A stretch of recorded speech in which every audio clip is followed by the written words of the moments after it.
اللہ تبارک و تعالی اس دنیا کے اندر بہت سارے لوگوں کو منصب اور مقام عطا فرماتا ہے۔ بہت سارے لوگ ایسے ہوتے ہیں جنہیں اللہ تبارک و تعالی زندگی میں بڑے بڑے مواقع عطا کرتا ہے۔ وہ چاہیں تو اس موقع سے اپنے ذاتی مفادات حاصل کریں اور چاہیں تو ان اچھے مواقع کو ملت کی، مذہب کی، قوم کی خدمت کے لیے وقف کر دیں۔ کچھ لوگ ایسے ہوتے ہیں کہ جو کسی مقصد کے حصول کی طرف سفر تو کر رہے ہوتے ہیں، لیکن اس کے پیچھے زیادہ تر ان کے ذاتی مفادات کار فرما ہوتے ہیں اور وہ اپنے دنیاوی مقاصد کے لیے، اپنے اور اپنے خاندان کے دنیاوی فوائد کے لیے کوشش کر رہے ہوتے ہیں۔ ایسے لوگ بھی محدود رہ جاتے ہیں، ان کی سوچ بھی محدود رہ جاتی ہے اور کئی دفعہ کچھ تھوڑی دیر کے لیے ان کے نام ابھرتے ہیں اور پھر ہمیشہ کے لیے دب جاتے ہیں۔ کچھ لوگ ایسے ہوتے ہیں جو زندگی کے اندر اللہ کے لیے، اللہ تعالیٰ کی رضا کے لیے، رسول پاک صلی اللہ تعالیٰ علیہ وسلم کی خوشنودی حاصل کرنے کے لیے، دین کی، ملت کی، ملک کی سربلندی کے لیے آگے آنا چاہتے ہیں۔ میرا رب کریم قرآن مجید سورہ حج میں ارشاد فرماتا ہے کہ الذین ان مکناہم فی الارض، کچھ لوگ ایسے ہیں کہ اگر ہم انہیں زمین میں اقتدار دیں، زمین میں اگر ہم انہیں قابو دیں تو وہ کیا کریں گے؟ اقاموا الصلاۃ و آتوا الزکوٰۃ، وہ نماز قائم کریں گے، زکوٰۃ ادا کریں گے، وامروا بالمعروف، نیکی کا حکم دیں گے، ونہوا عن المنکر، اور لوگوں کو بری باتوں سے منع کریں گے۔ وہ دینی، فکری، اصلاحی انقلاب برپا کر دیں گے، نماز کو عام کریں گے، زکوٰۃ کو عام کریں گے، بھلائی کا حکم دیں گے اور برائی سے منع کریں گے۔ اللہ تبارک و تعالیٰ نے ان لوگوں کو جب اقتدار دیا، وہ کون لوگ تھے؟ سیدنا صدیق اکبر، حضرت فاروق اعظم، سیدنا عثمان غنی، حضرت مولا علی رضوان اللہ تعالی علیہم اجمعین۔ اللہ نے جب ان لوگوں کو اقتدار دیا زمین کے اندر، اللہ تبارک و تعالی نے انہیں نبی پاک علیہ الصلوۃ والسلام کی نیابت کے لیے چنا، تو ان لوگوں نے یہ انقلاب برپا کیا، نمازیں عام ہو گئیں، شوق سے لوگ صدقات و خیرات دینے، بھلائی عام ہوئی، برائی کا کلا کما کیا گیا۔ ہمارے ہاں بھی لوگ احتساب کی باتیں کرتے ہیں، ہمارے ہاں بھی لوگ کہتے ہیں کہ میں رشوت خوری کو، کرپشن کو، ناجائز چیزوں کو ہمیشہ کے لیے جڑ سے اکھیڑ پھینکوں گا۔ لوگ دوسروں سے مطالبہ کرتے ہیں کہ یہ سارے کام جائز کریں، لیکن خود اس پر عمل کرنے کو تیار نہیں ہوتے۔ یاد رکھ لیں کہ یہ جو احتساب ہے یہ انسان کی اپنی ذات سے شروع ہوتا ہے۔ آپ جب نظام احتساب دنیا کے اندر مستحکم کرنا چاہتے ہیں تو اس میں پھر آپ کو اپنی ذات کو سامنے پیش کرنا پڑے گا۔ آج ہم بات کرنے جا رہے ہیں سیدنا فاروق اعظم رضی اللہ تعالیٰ عنہ۔ تو جناب عمر فاروق رضی اللہ تعالیٰ عنہ کا جو نظام احتساب ہے، انہوں نے اس کو گھر سے شروع کیا تھا، اپنے آپ سے اس کا آغاز فرمایا تھا۔ ہمارے ہاں یہ ہوتا ہے کہ جس بندے کے اکاؤنٹ میں اچھے خاصے پیسے ہیں، وہ بل جمع کرانے جائے تو اسے لائن میں نہیں لگنا پڑتا، مینیجر صاحب اسے آگے بلا لیتے، تو وہ بعد میں کیا کہہ رہا ہوتا ہے؟ کہتا دیکھو اللہ نے کتنی عزت دی ہے، مجھے لائن میں نہیں لگنا پڑا۔ بھائی لائن میں لگنا تو آپ کا یہ تھا کہ آپ سمجھتے ہیں کہ سارے مسلمان ہیں، مومنین ہیں، برابر ہیں، تو میں کسی کو تکلیف میں مبتلا نہ کروں۔ جب آپ آگے چلے گئے تھے تو آپ نے بہت سارے لوگوں کا حق مارا تھا، وہ لائن میں جو لگے ہوئے تھے ان کا وقت لمبا ہو گیا تھا۔ آپ نے تو اپنے آپ کو احتساب کے لیے پیش ہی نہیں کیا، بلکہ آپ نے کہہ دیا کہ جناب میرا تو رتبہ اعلیٰ ہے، لہذا یہ میرا حق بنتا تھا، مجھے تو استحکام ملنا چاہیے تھا۔ یہاں بہت سارے لوگوں نے اپنے حق میں چیزوں کو اور رنگ میں پیش کیا۔ سیدنا فاروق اعظم رضی اللہ تعالیٰ عنہ نے اس نظام احتساب کو اپنے گھر سے شروع فرمایا۔ حضرت عمر فاروق رضی اللہ تعالیٰ عنہ اپنے بچوں سے فرمایا کرتے تھے کہ جب میں حکم لوگوں کو کروں گا نا، اپنی رعایا کو، مسلمانوں کو میں کوئی حکم دوں گا تو تمہیں پہلے اس پر عمل کرنا پڑے گا۔ آپ فرمایا کرتے تھے یاد رکھنا لوگ تمہیں اس طرح دیکھیں گے، لوگ اس طرح تمہیں دیکھیں گے جس طرح گوشت کھانے والا پرندہ گوشت کو دیکھا کرتا ہے۔ چیل گوشت کھاتی ہے تو کیا کبھی اس کو پیغام بھیجنا پڑا ہے کہ تو آجا یہاں گائے مر گئی ہے، بھینس مر گئی ہے؟ خود بخود اس کی نظر ہوتی ہے، وہ پہنچ جاتی۔ جناب عمر فرمانے لگے میرے گھر والوں، میرے بیٹوں، میری بیٹیوں، میری اہلیہ، لوگ تمہیں اس طرح دیکھیں گے جس طرح گوشت کھانے والے پرندے دیکھتے ہیں، لہذا میں جب کسی کو عمل کروں تو پہلے تمہیں اس پر عمل کرنا پڑے گا جب میں کسی کو حکم دوں۔ آپ فرمانے لگے یاد رکھنا اگر تم نے میرا حکم نہ مانا تو غیروں نے حکم نہ مانا تو انہیں ایک سزا ملے گی، اور اگر میرے گھر والوں نے نہ مانا تو ڈبل سزا ملے گی، تم پر ڈبل سختی کی جائے گی کہ تم نے میری بات کیوں نہیں مانی۔ یہ نظام اعتصاب ہے۔ ہم نہ دوسروں کے بچوں کا گلا کاٹ کے اپنے بچوں کی خوشیاں لینا چاہتے ہیں، ہم چاہتے ہیں کہ دوسروں کے بچوں کے حصوں کا مال میرے گھر میں آ جاتا ہے۔ کچھ لوگوں کی سیاست چل جاتی ہے، کچھ لوگوں کا فریب اور فراڈ کام کر جاتا ہے، لیکن وہ گھر روشن نہیں ہوتے۔ ان گھروں میں پیسہ ہوتا ہے پر قرار رخصت ہو جاتا ہے، ان گھروں میں آسانیاں اور وسعتیں تو آ جاتی ہیں لیکن ایک دوسرے کا احترام ختم ہو جاتا ہے۔ سیدنا فاروق اعظم رضی اللہ تعالیٰ عنہ کا یہ طریقہ تھا کہ وہ اپنے بچوں پر سختی کرتے۔ آپ ہمارے ملک میں یہ نظام ہے، موجودہ حکمران ہو یا ان سے پچھلے، بچے سب کے ملک سے باہر رہتے ہیں، یہاں رہتے ہیں تو محلات میں، باہر جاتے ہیں تو بڑی بڑی آسائشوں میں۔ ان کے بچوں کے لیے قانون بھی الگ سے ہیں، قاعدے بھی الگ سے ہیں، اور ہمارے ملک کے اندر تو ایک باقاعدہ پروٹوکول کا سسٹم ہے، اس سسٹم سے گزر کر بڑے بڑے لوگ چلنا پسند کرتے ہیں۔ ہمارے زمانے میں بھی کچھ چیزیں سرکاری ہوتی ہیں خالص، لیکن عجیب نظام ہے نا، ہر چیز کا کرایہ بڑھ جاتا ہے، سرکاری دکان کا نہیں بڑھتا۔ باقی دکانیں 5-6 سال کے لیے ملتی ہیں، سرکاری دکان پہ آپ قبضہ کرنا چاہیں تو پورے 100 سال کے لیے مل جاتی، چونکہ یہ عام عوام کی پراپرٹی ہے تو اس کے ساتھ جو مرضی کو سلوک کرے۔ ایک سرکاری چراگاہ تھی جس کے اندر جانور چرا کرتے تھے، ہمارے یہاں بھی پنجاب میں کچھ جگہیں ہوتی ہیں تو ہم لوگ کہتے ہیں شام لاٹ ہے، سرکاری چراگاہ میں جانور چرا کرتے تھے۔ حضرت عمر فاروق رضی اللہ تعالیٰ عنہ کے صاحبزادے سیدنا عبداللہ ابن عمر رضی اللہ تعالیٰ عنہ نے بھی ایک اونٹ خرید لیا، تو سب لوگوں کے جانور سرکاری چراگاہ میں چرتے تھے، آپ نے بھی اپنا جانور وہاں چرنے کے لیے کھانے پینے کے لیے چھوڑ دیا۔ وہ جب اونٹ آیا تو پتلا تھا، کچھ دنوں کے بعد وہ فربا ہو گیا، طاقتور ہو گیا، موٹا تازہ ہو گیا۔ حضرت سیدنا عبداللہ ابن عمر رضی اللہ تعالیٰ عنہ نے بیچا تو وہ ڈبل قیمت سے بھی زیادہ کا بکا، کیونکہ پہلے دبلا پتلا تھا، اب موٹا تازہ فربا ہو گیا۔ حضرت سیدنا فاروق اعظم رضی اللہ تعالیٰ عنہ کو پتا چلا تو بلایا، فرمایا پتر اونٹ بیچ دیا ہے؟ ابا جی بیچ دیا ہے۔ فرمایا کتنے کا خریدا تھا؟ اتنے کا۔ بیچا کتنے کا؟ ڈبل قیمت بتائی۔ فرمایا اس طرح کر کے اصل رکھ لے اور جو اوپر ملی آپ مجھے دے دے۔ حضور آپ نے کیا کرنی ہے؟ فرمایا میں سرکاری خزانے میں جمع کروں گا۔ حضور کیوں؟ فرمایا اس لیے کہ تیرا اونٹ سرکاری جگہ پہ چرا کرتا تھا، وہ گھاس سرکاری جگہ سے کھاتا تھا۔ حضور سب کے کھاتے۔ حضرت عبداللہ ابن عمر کہنے لگے سب کے کھاتے ہیں، آپ فرمانے لگے تو سب میں شامل نہیں ہے، تو امیر المومنین کا بیٹا ہے، تجھے میں یہ حق نہیں دے سکتا، تیرے اوپر تھوڑی سختی زیادہ کی جائے گی، تجھے یہ حق نہیں ملے گا۔ تو اپنے اونٹ کو چونکہ سرکاری چراگاہ میں چرایا کرتا تھا، لہذا تجھے وہ جو اصل رقم یاد جمع کرانی پڑے گی۔ ہمارے تو بچے پہلی بات تو یہ ہے کہ بات ہی نہیں سنتے، یہ سب کے بچوں کی بات کر رہا ہوں، ٹیچر کے بچے ہوں، سیٹ کے بچے ہوں، پیر کے بچے ہوں، امام صاحب کے بچے ہوں، کسی کے بچے ہوں، پہلے تو سنتے نہیں۔ اور اللہ خیر کرے اگر آپ کوئی سنانا چاہیں تو فوری طور پر وہ ہوم منسٹری کے پاس پہنچ جاتے، ان کی اماں ان کی وکیل بن جاتی، آپ کہہ ہی کچھ نہیں سکتے، حالات رخ بدل جاتے۔ اس کا نقصان یہ ہوتا ہے کہ ان کو تراشا نہیں جا سکتا، ان کو ہیرے نہیں بنایا جا سکتا، ان کے اوپر کچھ ایسی میل کچھ ایل چڑھ جاتی ہے جو بڑی عجیب و غریب ہوتی ہے۔ اور کچھ لوگ ایسے ہوتے ہیں جو خرابی کرنے میں بھی اپنا کردار ادا کرتے ہیں، خرابی کرنے میں، اور بڑے لوگوں سے منسلک ہونے کے لیے لوگ رستے تلاش کرتے ہیں، رستے۔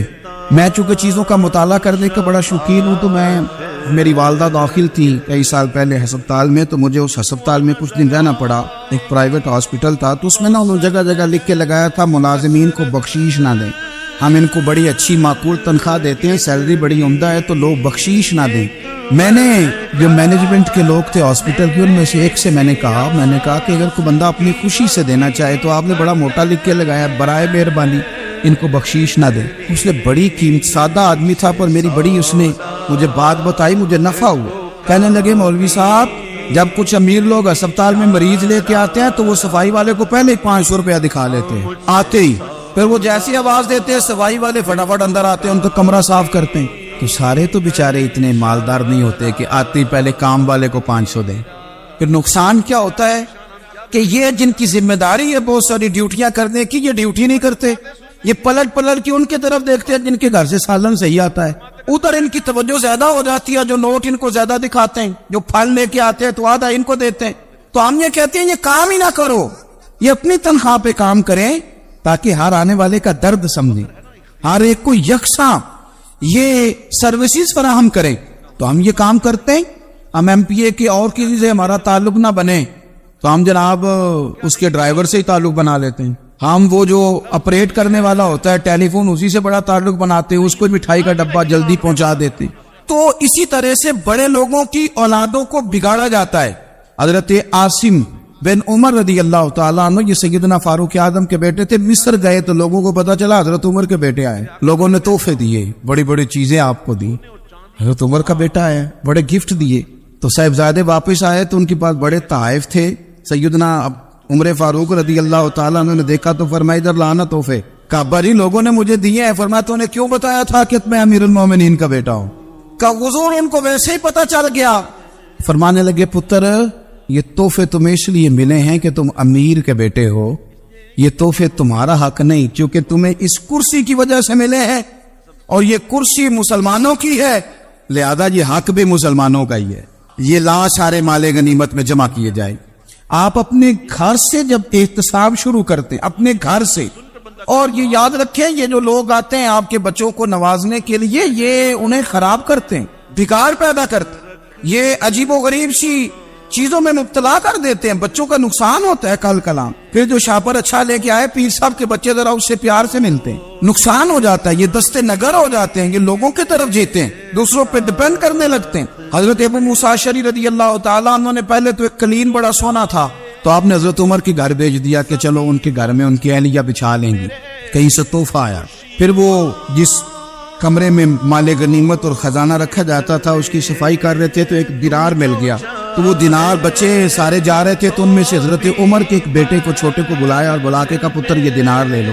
حضرت عمر نے دیکھا کہ بیٹے کے ہاتھ میں دینار بھی ہے اور گھر میں قالین بھی ہے. ایک موقع پہ وہ قالین دیا, ایک موقع پر بچے کو ایک دینار دیا. تو حضرت عمر اپنی اہلیہ سے پوچھنے لگے یہ کہاں سے آیا قالین؟ کہا جناب ابو موسیٰ اشعری رضی اللہ تعالیٰ عنہ نے بھیجا ہے. بیٹے سے پوچھا دینار کہاں سے آیا؟ کہا مجھے انہوں نے ہی دیا ہے.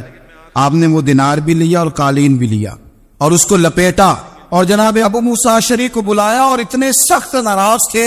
فرمانے لگے ابو موسیٰ اشعری سے کہنا میرے پاس پیدل آئے, گھوڑے پہ نہ آئے. اور جب آئے حضرت ابو موسیٰ اشعری تو جناب عمر اتنے ناراض ہوئے کہ وہ قالین لپیٹ کے تو ان کے سر پہ مار دیا.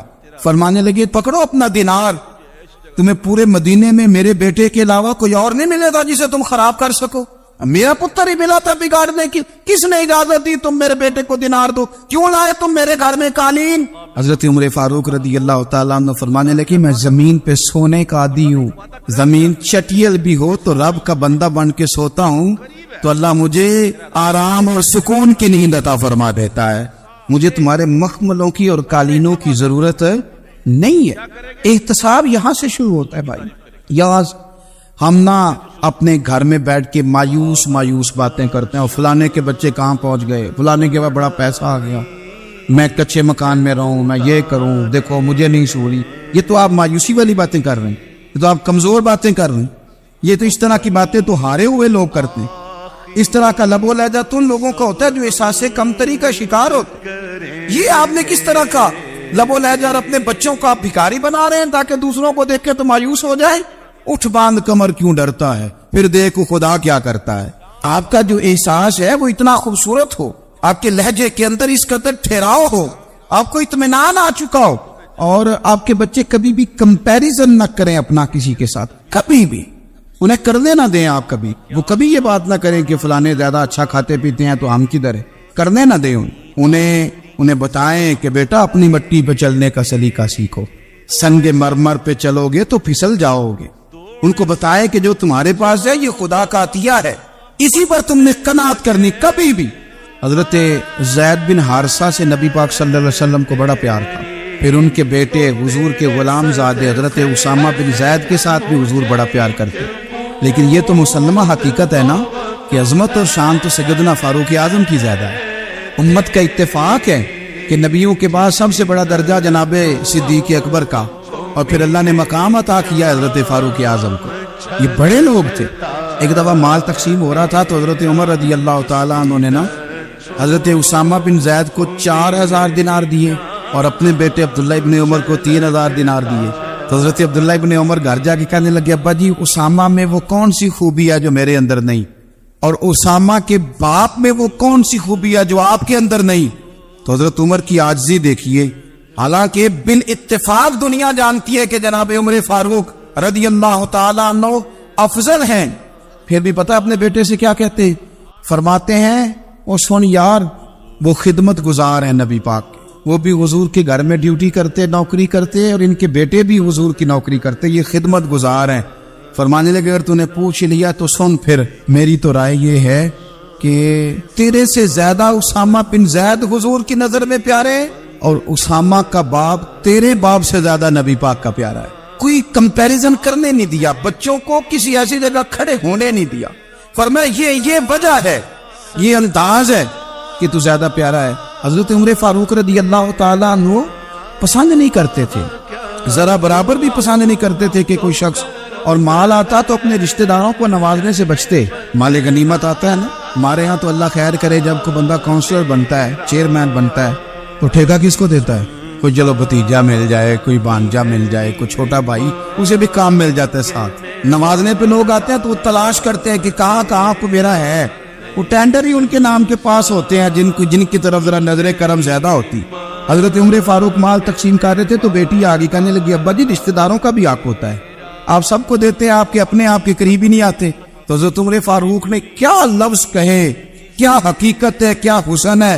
فرمانے لگے پتر یہ مال تیرے باپ کا نہیں، مسلمانوں کا ہے، جب تیرے باپ کا ذاتی مال ہوگا تو اپنے رشتہ داروں کو دے گا، یہ مسلمانوں کا مال ہے، یہ اسی حساب سے تقسیم ہوگا جو عدل کا حساب ہے، جو ترازو ٹھیک ہے۔ فرمایا تو مجھے یہ مشورہ نہ دے، یہ مسلمانوں کا مال۔ یہاں سے نظام احتساب شروع ہوتا ہے، یہاں سے انسان آگے بڑھتا ہے، اور پھر کوئی تکلف نہیں کسی پر حضرت عمر کا، کوئی چھوٹا ہے یا بڑا ہے۔ حضرت ابو سفیان رضی اللہ تعالیٰ عنہ سردار رہ چکے ہیں مکے کے، بڑے آدمی، لیکن نظام احتساب میں کوئی چھوٹا بڑا نہیں ہوتا۔ حضرت عمر فاروق مکہ مکرمہ گئے تو لوگوں نے کہا حضور جناب ابو سفیان نے نا گلی میں پتھر رکھے اور بہت سارے لوگوں کو رستوں میں تکلیف ہو رہی ہے، تو حضرت ابو سفیان رضی اللہ تعالیٰ عنہ سے بھی لوگ کہہ دیتے تو وہ بھی اٹھا دیتے، لیکن لوگوں نے چونکہ وہ سردار تھے، بڑے تھے، تو لوگوں نے ان سے کہا نہیں۔ حضرت عمر جب آئے تو کہا تو جناب عمر نے پرواہ نہیں کی، خود آئے جناب ابو سفیان سے کہا یہ پتھر آپ نے رکھے؟ کہا حضور ہاں۔ فرمایا یہ بھی اٹھائیے، یہ بھی اٹھائیے، یہ بھی اٹھائیے۔ جب وہ اٹھا رہے تھے تو حضرت عمر کہہ رہے تھے شکر نہیں اللہ کا کہ عمر کہہ رہے ہیں اور ابو سفیان مانتے جا رہے ہیں، شکر نہیں۔ یہ نظام احتساب ہے کہ بڑا ہو یا چھوٹا ہو، اس کو یہ حق حاصل نہیں ہے کہ مسلمانوں کو وہ کسی تکلیف میں کسی بھی صورت میں مبتلا کرے، کہیں بھی کسی جگہ بھی، اس کو یہ والی اجازت نہیں۔ حضرت سیدنا عمر فاروق رضی اللہ تعالیٰ عنہ۔ پھر ایک اور بات تھی، میں کئی دفعہ یہ بات کہتا ہوں اور مجھے ذاتی طور پر اس کا بڑا تجربہ ہے، کچھ لوگ نا خوشامد پسند ہو جاتے ہیں، بڑی عمدہ تعریف کرتے ہیں، اوئے ہوئے ہو پول باندھتے ہیں پورے، آپ کے پاس آئیں گے تو کہیں گے جناب آپ سے زیادہ اچھا بندہ ہی کوئی نہیں، تو وہ نا آپ سے کام نکلواتے ہیں، پھر وہ کسی دوسرے کے پاس جاتے ہیں تو اسی طرح کا رویہ وہ دوسروں کے ساتھ کریں۔ یہ عام لوگوں میں بھی مرض ہوتا ہے، عام لوگوں میں۔ اور بادشاہ وہ بندہ اگر، پھر تو اس کا دل کرتا ہے میں اگر بادشاہ سلامت تو دو چار بندے دیہڑی پہ رکھ لوں پر میری تعریف ضرور کریں، پابندی ہوتی ہے، لوگ یہ کام بڑے شوق سے کرتے ہیں۔ اور شیخ سعدی فرمایا کرتے تھے لکڑی کو گھن کھا جاتی ہے اور بڑے لوگوں کو خوشامد کھا جاتی ہے خوشامد۔ حضرت عمر فاروق رضی اللہ تعالیٰ عنہ اس معاملے میں بڑے مضبوط تھے۔ ویسے مجھے اور آپ کو اچھا کون لگتا ہے؟ ہماری غلطیاں بتانے والا؟ ہمارے ایسا فرمایا کرتے تھے اپنے دشمنوں کی باتوں پر بھی غور رکھو، تمہارے دشمن تمہیں نکھار دیتے ہیں، تمہارے اندر جو کوتاہیاں ہوتی ہیں وہ تمہیں پتہ چل جاتی ہیں کہ یہاں میری اصلاح ہو رہی، ان پر غور کرو وہ کیا کہتے ہیں۔ حضرت عمر فاروق کی تعریف کی ایک بندے نے، کمال تعریف کی، اس کا خیال تھا کہ رزلٹ بڑا شاندار آئے گا، بادشاہ کی تعریف ہوتی تھی تو پھر تھیلی جاتی تھی اشرفیوں کی، کمال رزلٹ آئے گا۔ تو حضرت عمر جب وہ پوری کر چکا نا بات تو فرمانے لگے تو خود بھی ہلاک ہوا اور مجھے بھی ہلاک ہی کر دیا، خود بھی تباہ ہوا ہے مجھے بھی تباہ کر دیا، کس طرح کی باتیں کر رہے۔ ایک بندہ اور آیا اور اس نے آ کے کہا کہ پوری امت میں سب سے افضل ہے فاروق اعظم آپ ہی ہیں۔ حضرت عمر فاروق فرمانے لگے تجھے تیری ماں روئے، ابو بکر تجھ سے بھی افضل تھے، تیرے باپ سے بھی افضل تھے، اور صدیق اکبر مجھ سے بھی افضل ہے اور میرے باپ سے بھی افضل ہے، یہ تو کس طرح کی بات کر رہا ہے؟ یہاں ہر شے ہضم نہیں ہو جاتی، فوری طور پہ لوگ ڈکار بھی پورا نہیں لیتے۔ قرآن مجید نے کہا فَلَا تُزَكُّوا أَنفُسَكُمْ هُوَ أَعْلَمُ بِمَنِ اتَّقَىٰ، اپنے منہ سے نہ کہو میں پاک صاف ہوں، اللہ زیادہ بہتر جانتا ہے کہ تم میں سے پرہیزگار کون ہے۔ اپنے منہ سے تعریفیں کرتے کراتے ہو، یہ مزاج چھوڑ دے۔ حضرت عمر رضی اللہ تعالیٰ عنہ پسند نہیں کرتے۔ ایک آدمی نہ چلتا تھا وہاں تو بڑا متکبرانہ چال کے ساتھ چلتا، حضرت عمر نے دیکھا، یہاں تک احتساب فرماتے، زمین پہ زور زور سے پیر پٹکتا، چال بڑی اس کی متکبرانہ، لوگ بڑے پریشان ہوتے۔ حضرت عمر نے ایک دن سمجھایا، باز نہیں آیا، اگلے دن پہ درہ نکال لیا، لگائے 4 درے، فرمایا آج کے بعد نہ چلنا اس طرح مدینے میں پیر پٹک پٹک کے۔ اس وقت تو اسے غصہ لگا، لیکن کچھ دیر کے بعد نہ جب غصہ اترا تو حضرت عمر کے پاس آیا، کہنے لگا حضور اللہ آپ کا بھلا کرے، آپ نے درے نہیں مارے، آپ نے تو شیطان بھگا دیا جو میرے ساتھ چمٹا ہوا تھا، چمٹا ہوا شیطان آپ نے مجھ سے بھگا دیا ہے۔ یاد رکھیں مسند امام احمد بن حنبل میں حدیث ہے، اللہ کے پیارے رسول صلی اللہ علیہ وسلم فرماتے ہیں جو دنیا میں متکبرانہ چال کے ساتھ چلتا ہے نا، قیامت کے دن وہ اللہ سے اس حال میں ملے گا کہ رب اس سے ناراض ہوگا۔ متکبرانہ چال سے نہیں چلیں گے۔ تو حضرت فاروق اعظم رضی اللہ تعالیٰ عنہ کا یہ طریقہ تھا کہ آپ خیال کرتے، اور پتہ کس طرح کا آپ کا مزاج تھا، فرماتے تھے تقسیم کرو، دوسروں کا بھی خیال رکھو۔ جس طرح بندہ دیوانہ وار نہیں لوگوں کا خیال رکھتا کہ بندہ بگڑے کوئی نہ، دیوانہ وار۔ کچھ لوگ تبلیغ کرتے ہیں رسمی، اور کچھ لوگ ایسے ہوتے ہیں جو لوگوں کی اصلاح میں دیوانے ہو جاتے ہیں، ان کی خواہش ہوتی ہے یہاں بھی بندہ ٹھیک ہو جائے، یہاں بھی بندہ ٹھیک ہو جائے، یہاں بھی بندہ ٹھیک۔ کچھ لوگ کڑی نگرانی کرتے ہیں کہ انسان بگڑنے نہ پائے۔ حضرت عمر فاروق رضی اللہ تعالیٰ عنہ نا گوشت والی دکان کے پیچھے جا کے بیٹھ گئے کئی دنوں تک۔ وہ کہنے لگا حضور یہاں کیا ہے؟ فرمایا تو اپنا کام کرنا، گوشت والی دکان پہ بیٹھے کام کر اپنا، نگرانی کرنے لگے حضرت عمر۔ پھر آپ نے نا وہ بندے پکڑ لیے، کون؟ جو 2 دن مسلسل گوشت خریدنے آئے، پکڑ کے کھڑا کر لیا، فرمایا تو کل بھی گوشت لینے آیا تھا؟ حضور ہاں۔ فرمایا آج پھر کھائے گا؟ حضور جی۔ تو آپ فرمانے لگے کیا تیرے محلے سے غربت ختم ہو گئی ہے؟ تیرے رشتہ دار سارے پیٹ بھر کے کھاتے ہیں تو 2 دن گوشت لینے آتا ہے؟ فرمایا آج کے بعد مسلسل گوشت لینے آیا تو درے سے ماروں گا، خبردار یہ کام نہ کرنا۔ یہاں تک نظام احتساب کا جب خیال رکھا جائے پھر حالات بگڑا نہیں کرتے، پھر وہ قابو میں رہا کرتے۔ حضرت عمر فاروق رضی اللہ تعالیٰ عنہ اس ترتیب کے ساتھ اصلاح کرتے، اس ترتیب کے ساتھ۔ سیدنا فاروق اعظم رضی اللہ تعالیٰ عنہ کی ایک بات آخر میں عرض کرنی ہے، وہ میں بھی اپنے اوپر لاگو کروں، آپ بھی غور کریں۔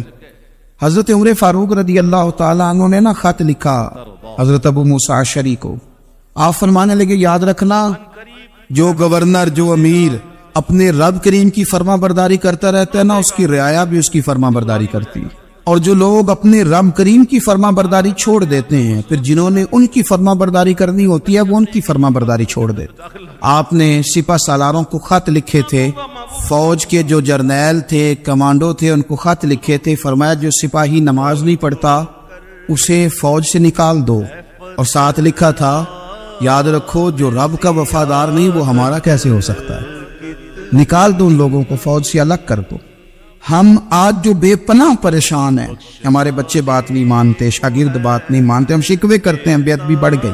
ادب کے ساتھ میں گزارش کروں گا بڑوں کی بارگاہوں میں، جو میری طرح کے بڑے بنے ہوئے ہیں، بزرگوں سے نہیں بات کرتا، ان سے میں کہوں گا کہ ہمیں ایک دفعہ اپنے اوپر بھی تو غور کر لینا چاہیے، کہیں ایسا تو نہیں ہے کہ ہم جب تک اللہ تعالیٰ کے فرما بردار تھے، جب تک ہم تقوی کے معیار پر تھے، ہماری بات ماننے والے ہماری بات مان رہے، کہیں ایسا تو نہیں کہ ہم اس معیار سے ہل گئے ہیں، اب جو ہمارے فرما بردار تھے وہاں سے ہل گئے۔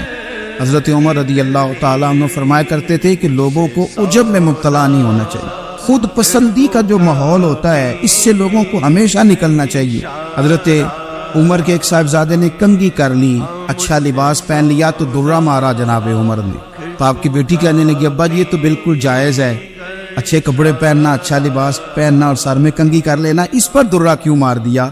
تو آپ فرمانے لگے بیٹا یہ خود پسندی میں مبتلا ہونے لگا تھا، یہ اپنے آپ کو بہت بھلا سمجھنے لگا تھا، اس کا خیال تھا کہ میں ہی ہوں، میرے علاوہ کوئی نہیں، یہ اس مقام پہ جا رہا تھا جہاں اس کی تربیت رک جاتی، اس لیے درہ مارا ہے۔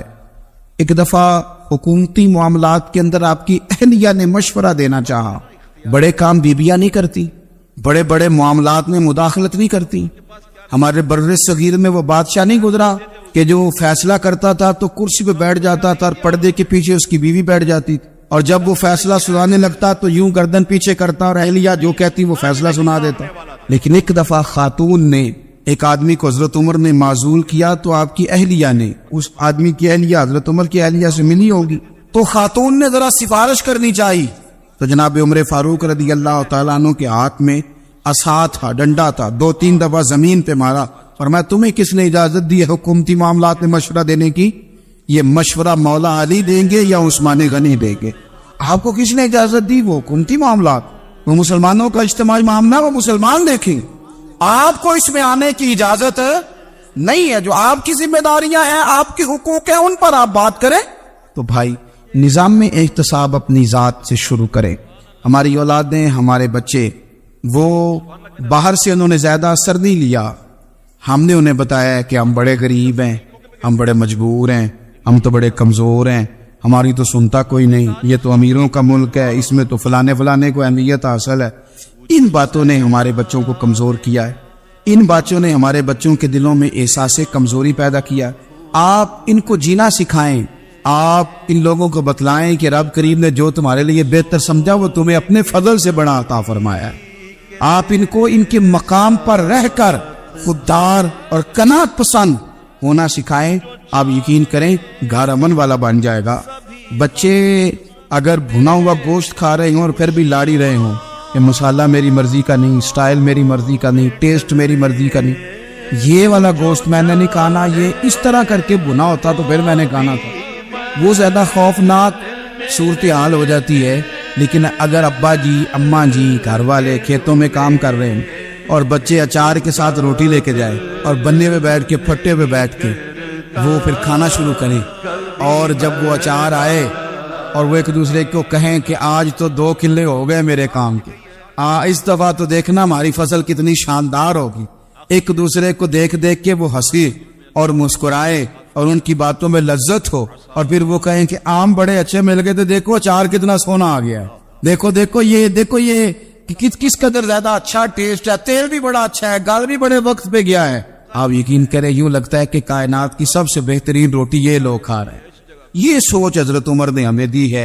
حضرت عمر کا بیٹا مصر گیا، وہاں سے کمائی کر کے لایا، تجارت کرنے گیا، لاکھوں کا مال۔ کون سا باپ ہے دنیا میں جس کا بیٹا باہر سے پیسے لے کے آئے تو ابا تفصیل پوچھے کہ بیٹا کہاں سے کمائے، کہاں سے لایا، کتنے ملے، کیوں آئے؟ کون سا باپ تفصیل پوچھتا ہے؟ ابا تو کہتا ہے لا صحیح، اور طریقے کرتا ہے میرا بیٹا بڑی کمائی کرتا ہے۔ کبھی پوچھا ہے اس سے کہ ڈیوٹی صحیح دیتا ہے کہ نہیں؟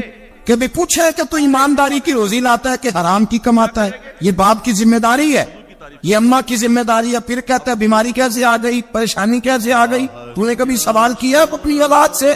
حضرت عمر فاروق رضی اللہ تعالیٰ عنہ کا بیٹا مصر سے پیسے کما کے لایا تو جناب عمر نے بلایا اور میں بیٹے اتنی تو تیرے پاس راش ہی نہیں تھی، تھوڑے سے تو پیسے لے کے گیا تھا، اتنی کمائی کیسے ہو گئی؟ اتنے تو پیسے نہیں تھے صاحب، کہاں سے کمائی لائے؟ اس نے کہا ابا جی وہ جو میرے چچا ہے نا مصر کے گورنر، آپ کے دوست، انہوں نے میری مدد کی ہے۔ فرمایا جتنے لوگ گئے تھے سب کی ہے مدد اس نے؟ کہا نہیں صرف میرے کی۔ فرمایا تیرے کیوں کی؟ کہا حضور آپ کے دوست ہے۔ فرمایا چپ کر، حضور انہوں نے مجھے اتنے پیسے دیے، میں نے کاروبار میں ڈالے تو نفع آیا تو میں ان کی رقم دے کے۔ فرمایا خاموش ہو جا، باقی جتنے لوگ گئے تھے سب کی مدد کی اس نے؟ کہا نہیں حضور صرف میری کی۔ فرمایا اس نے تیری مدد نہیں کی، اس نے خلیفہ کے بیٹے کی مدد کی، اس لیے کہ وہ خلیفہ کو اپنے حق میں نرم کر سکے۔ فرمایا آدھا مال تیرا ہے، آدھا مال غنیمت کا ہے، مال خزانہ کا ہے، مسلمانوں کا ہے، اس لیے کہ تو جو وہاں سے مال کما کے لایا ہے وہ اپنے باپ کے خلیفہ ہونے کی وجہ سے کما کے لایا ہے، لہذا رکھ ادھر۔ یا کہتے ہیں کدھر سے آیا، کیسے آیا، کون سا حساب دے، کیا کرے؟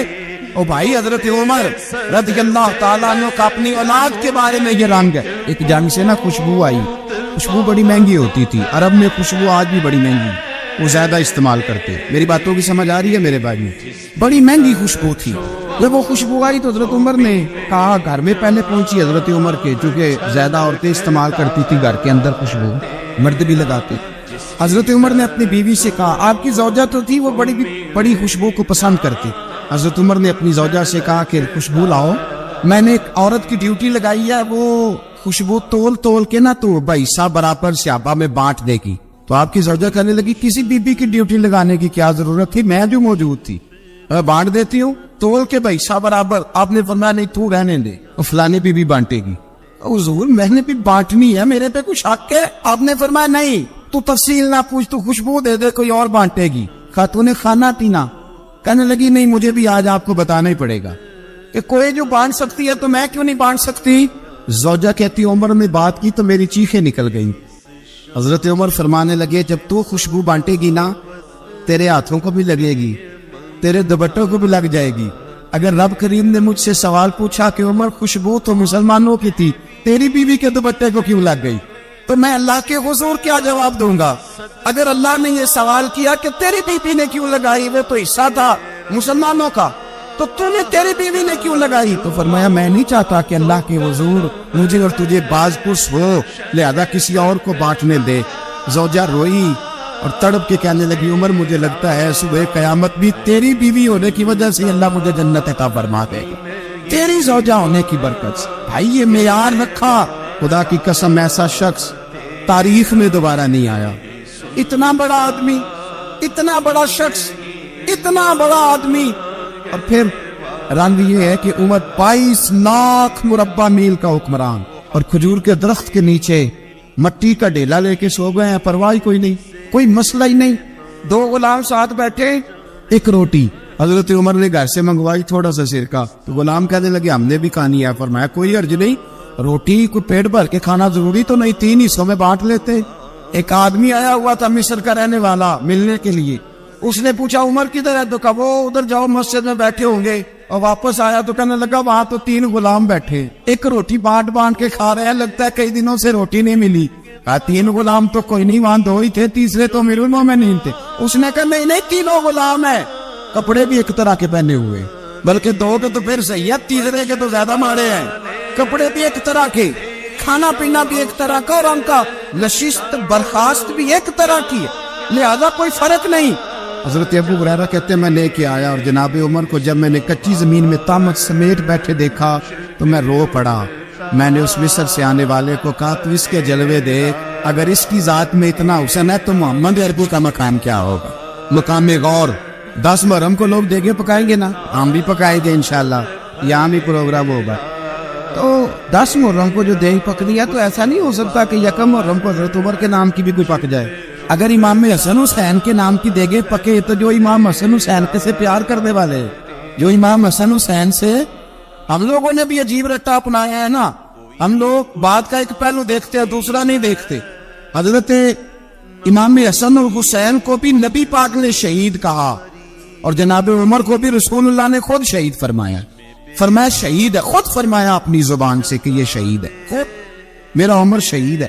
ان کے نام کی دیگ نہیں پکنی چاہیے, اس طرف نہیں ہماری توجہ ہونی چاہیے.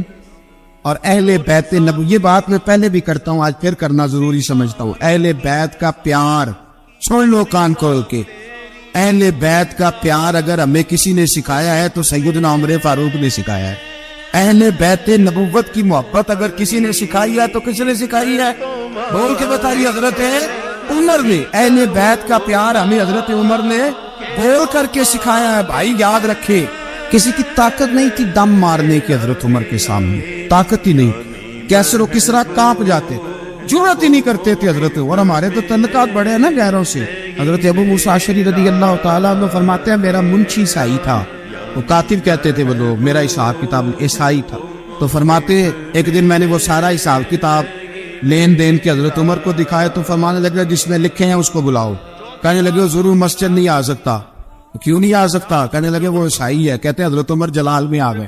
آپ فرمانے لگے جنہیں رب دور کرتا ہے تم کیوں قریب کرتے ہو, جنہیں اللہ دور کرتا ہے. فرمایا تم غیروں کو اگر عہدے دو گے تو اپنوں کا کیا بنے گا؟ اگر تم غیروں کو عہدے دو گے تو اپنوں کا. ہم نے غیروں کو عہدے دیے تو دیکھا نا اپنے کس طرح کاٹے جا رہے ہیں. غیروں کو جو عہدے دے دیے, جرانے سارے غیروں سے روز دعویٰ ہوتا ہے چین ہمارا سجن ہے, چین ہمارا دوست ہے. او بھائی دوست ہے تو اس سے کہو نا کہ برما تو تمہاری ایک چھوٹی سی ریاست ہے, چین کے بغیر تو وہ سانس بھی نہیں لے سکتا. اس کو کہو نا اس حکومت پہ دباؤ ڈالے. لیکن ہم لوگوں نے غیروں کو عہدے دیے تو اپنے پس گئے.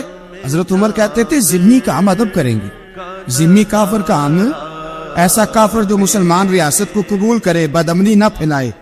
ایک آدمی کو آپ نے دیکھا آنکھوں سے نابینا ہے اور بھیک مانگ رہا ہے, تو حضرت عمر کو نظر آ گیا. فرمایا کون ہو؟ اس نے کہا میں یہودی ہوں. فرمایا بھیک کیوں مانگتی ہو؟ کہا جب تک تندرست تھا مسلمانوں کو جزیہ دیتا تھا, بوڑھا ہو گیا ہوں کیا کروں؟ حضرت عمر نے گھوڑے کی پشت پہ بٹھایا کافر کو, گھوڑے کی پشت پہ بٹھایا اور بٹھا کے مدینے لائے. حضرت علی شیر خدا وزیر خزانہ تھے. فرمایا علی اس کا وظیفہ جاری کرو. کہا یہ کون ہے؟ فرمایا یہ یہودی ہے لیکن یہ ہمیں جزیہ دیتا رہا, بوڑھا ہو گیا بیچارہ, بھیک مانگنے پہ مجبور ہے, ہماری حکومت کے اندر رہتا ہے, اس کا پورا وظیفہ جتنا خرچہ اتنا وظیفہ لگاؤ. حضرت علی کہتے میں وظیفہ لگا رہا تھا اور وہ میرے نبی کا کلمہ پڑھ رہا, وہ رسول اللہ کا کلمہ پڑھ رہا تھا. یہ مزاج یہ نہیں کہ کافر. حضرت عمر نے گورنروں کو خط لکھے تھے کہ زبردستی کسی کو مسلمان نہیں کرنا, جہاں ان کی عبادت گاہیں بنی ہو تو گرانی نہیں, کوئی مندر کوئی گرجا ضائع نہیں کرنا. اسلام سب کو جینے کا موقع دیتا ہے, پر بے ایمانو ظالمو بدذاتو تمہیں یہ کہتا ہے کہ ہم تمہیں جینے کا موقع دیتے, تم بھی مسلمانوں کو جینے کا موقع دو. امام حسن ملنے, آپ یقین کریں میں جب اس واقعہ کو پڑھتا ہوں تو میرا دل جھوم جاتا ہے. میں کہتا ہوں یار ڈاٹا ہونا اپنی جگہ پہ, عشق ہونا اپنی جگہ پہ, انسان کا باوقار ہونا اپنی جگہ. جہاں کھڑے ہونا تھا وہاں یہ کھڑے ہوتے تھے, اور جہاں جھکنا تھا وہاں یہ. ان لوگوں میں اقبال نے کہا تھا تیری نگاہ ناز سے دونوں مراد پا گئے, عقلے گیا پو جستجو عشق حضور و اس طرح. جہاں اگر آیا ہے سامنے کیسر و کسرا تو عمر جیسا دلیر کوئی نہیں, اگر سامنے آیا ایران کا بادشاہ تو سب تگڑا کوئی نہیں, اگر آیا ہے سامنے غسان کا بادشاہ تو عمر جیسا عادل کوئی نہیں. لیکن اگر علی کا بیٹا آیا ہے, اگر فاطمہ کے لال پارے آئے ہیں تو پھر فاروق اعظم سے جیسا محب کوئی نہیں, پھر ان سے جیسا پیار کرنے والا کوئی نہیں. اندر بیٹھے ہیں جناب عمر, اندر تنہائی میں کچھ وزیروں سے گفتگو ہو رہی ہے, میٹنگیں جاری ہے. آپ کے بیٹے ملنے آئے جناب عبداللہ ابن عمر, ابا جی ملنے آئے. بات ٹھہرو, بات کر رہا ہوں, کوئی نہ اندر آئے. صاحبزادہ باہر کھڑا ہے. تھوڑی دیر گزری تو امام حسن بھی آ گئے. کون آئے؟ آپ کو عجب ملے گا امام صاحب کا نام لینے سے, وہ سردار ہے جنتی. حسن تیری نسل پاک میں ہے بچہ بچہ نور کا, تو ہے نور تیرا سب کرانا. امام حسن آئے تو حضرت عبداللہ ابن عمر کو دروازے پہ کھڑے دیکھا. امیر المومنین کہاں ہے؟ کہنے لگے حضرت عمر کے بیٹے. کہنے لگے وہ اندر بیٹھے, کچھ میٹنگ ہو رہی ہے اور انہوں نے کہا کوئی اندر نہ آئے, لیکن آپ جانا چاہے تو چلے جائیں. انہوں نے کہا جب آپ باہر کھڑے ہیں تو مجھے کوئی اتنا ضروری کام نہیں, اور ابھی زور کی نماز تھوڑی دیر میں ہوگی, میں مسجد میں مل لوں گا امیر المومنین سے. یہ بات کہہ کے امام حسن چلے گئے. یار اتنی بڑی بات نہیں تھی, اور میرے استادوں کا بیٹا بھی آئے تو کہا ٹھیک ہے جی وہ سوئے ہوئے, کوئی غرض نہیں یار میں ٹھہر کے آ جاؤں گا, کوئی بڑی بات نہیں تھی. دیکھا جائے تو بڑی بات نہیں تھی, اور بات بہت بڑی تھی اس لیے کہ یہ خالی حسن نہیں, یہ حسن ابن علی ہے, یہ حضرت فاطمہ کے لخت جگر. حضرت عمر باہر نکلے, عبداللہ ابن عمر سے پوچھا کوئی آیا تو نہیں؟ تو کہا حضور امام حسن آئے تھے. تو کہا پھر شہزادے کو اندر کیوں نہیں بھیجا؟ کہا میں نے کہا تھا. وہ کہنے لگے اگر امیر المومنین مصروف ہیں تو میں ظہر میں مل لوں گا. حضرت عمر رونے لگے. فرمایا بیٹے تو نے اچھا نہیں کیا. پھر مسجد نہیں گئے, سیدھے امام حسن کے دروازے دستک دی. امام حسن باہر آئے. کہا شہزادے آئے تھے تو ملے کیوں نہیں؟ امام حسن کہنے لگے حضور آپ کا اپنا بیٹا دروازے پہ کھڑا تھا, اور منع بھی کیا تھا آپ نے, تو میں زور میں مل لیتا. حضرت امام حسن فرماتے جوش جذبات میں جناب عمر نے سر سے پگڑی اتار دی. جوش جذبات. کہنے لگے حسن میرے بیٹے کا اور آپ کا کیا مقابلہ؟ کیا اس کی ماں کا نام فاطمہ الزہرا ہے؟ کیا اس کی نانی کا نام خدیجہ الکبریٰ ہے؟ کیا اس کے نانے کا نام محمد مصطفیٰ ہے؟ آپ کا اور اس کا کیا مقابلہ؟ پھر رو پڑے اور کہنے لگے بیٹے میں مکے کے صحراؤں میں اونٹ چرایا کرتا تھا, یہ جو میرے سر پر عزت کے بال ہیں یہ تیرے نانے کے اگائے ہوئے. میں مکے کے خبردار شہزادے خبردار. او بھائی اہل بیت نبوت کے ادب کا رنگ اگر سکھایا ہے تو سیدنا عمر نے سکھایا ہے. حضرت عمر فاروق اتھارٹی ہے, اسلام کی اتھارٹی. یکم محرم حضرت عمر کی شہادت ہے. یہودی بول اٹھا, کافر بول اٹھا. اگر 6 مہینے عمر دنیا میں اور رہتے تو دنیا میں کوئی کافر موجود نہ ہوتا. 6 مہینے. اور جب اس بطل جلیل کا جنازہ اٹھا, اللہ بخاری پڑھیے نا, اللہم ارزقنا شہادت فی سبیلک, اللہ بسترے کی موت نہ دینا, شہادت کی دینا.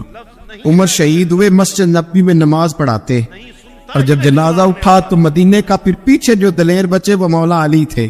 جناب عمر کا جنازہ اٹھا تو سب سے پہلی آئے جو نکلی وہ حضرت علی کی زبان سے نکلی, اور حضرت ساری داڑھی زور سے بھر گئی.